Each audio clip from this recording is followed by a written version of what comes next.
মুরব্বীকে ধরে দুটো ঘুষি দিয়ে দিলাম, বলবে যে বেয়াদব, লম্বা বাজে ছেলে, একবারে নিকৃষ্ট বেয়াদব, যার ভিতরে একটু আদব আখলাক নাই, একবারে কঠোর পাপী। তাহলে ওই কাজটাকে যেটা করলে মুসলমানকে মুশরিক বলে। হিন্দু বৌদ্ধ খ্রিস্টানদের কথা বললাম না আমি, ঈমান আনার পর কি কাজ করলে মুশরিক বলে? আরে সমকক্ষ কিভাবে করে আল্লাহ? মুসলমান না, সে কিভাবে আল্লাহকে সমকক্ষ করবে? আশ্চর্য, বুঝাইতে পারিনি মনে হয়। আমি তো নতুন আসছি বাংলাদেশে, আমি তো বড় হইনি এদেশে, আপনারা তো এদেশে বড় হয়েছেন। আমি তো ইদানিং মাহফিলের জন্য টুকটাক বের হই, আপনারা তো এখানেই বিচরণ করে বেড়ান। বুঝে মানে একটা লোক একজনের ঘর জ্বালিয়ে দিল, এটা হলো জুলুম। এটা হলো কি? জুলুম। মানে জুলুম করলো। তো কিভাবে জুলুম করলো? ঘর জ্বালিয়ে দিল। কিভাবে জুলুম করলো? মেয়ের দাঁত ভেঙে দিল, বিচার হলো না। কিভাবে জুলুম করলো? ওর মেয়েকে ধর্ষণ করে দিল, বিচার হলো না। কিভাবে জুলুম করলো? ওর ক্ষেতের মধ্যে হাল চাষ করে দিছে।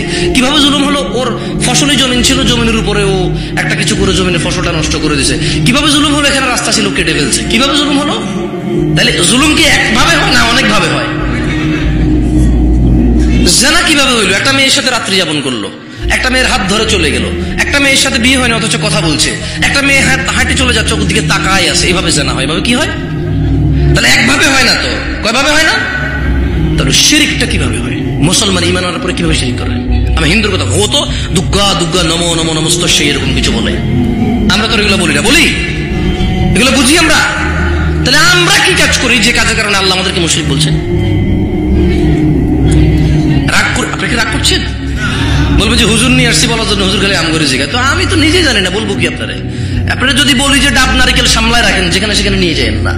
উট দুম্বা সামলে রাখেন, যেখানে সেখানে নিয়ে যায়েন না। গরু ছাগল হাঁস মুরগি সামলে রাখেন, যেখানে সেখানে নিয়ে যায়েন না। ওয়ান্নাল মাসাজিদা লিল্লাহি ফালা তাদউ মা আল্লাহি আহাদা।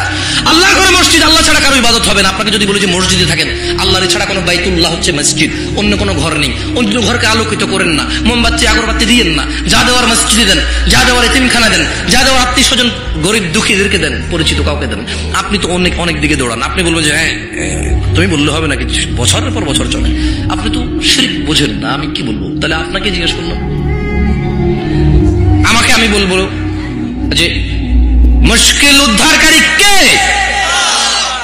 কে তিনি যিনি সুস্থ করে? কে তিনি যিনি মানুষের জীবন যার হাতে? কে যিনি মানুষের রিজিক যার হাতে? আপনি তো যান চাকরির জন্য টিয়া পাখির কাছে, আপনার বোনের বিয়ে হয় না, চিরুনি ফুঁদিয়ে নিয়ে আসেন, মাথা আশ্রান। আমি যদি বলি শিরিক, আপনি বলবেন যে কেমন কথা? তা কিভাবে শিরিক হয় বলেন? মুসলমান তাহলে কেমনে শিরিক করে?